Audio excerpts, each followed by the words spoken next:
Toksit bir münasibətin içindəyəm, lakin o münasibətdən o insandan qopa bilmirəm. Növbəti sual bu idi. Toksit bir münasibət yaşamaq davamlı şəkildə boşluğu, hansısa bir boşluğu doldurma oyunundan başqa bir şey deyil.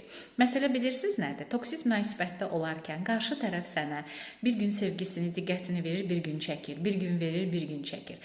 Onun bu hərəkəti sənin beynində əslində cəzalandırma və mükafatlandırma mexanizmasını tetikləyib oyadır. Və sən nə edirsən?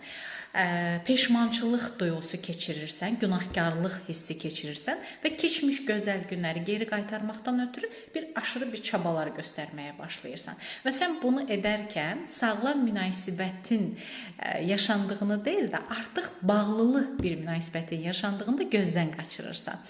Və bunları edərkən eyni zamanda da özünə dəyəri və özünə hörməti də itirdiyinin fərqində deyilsən.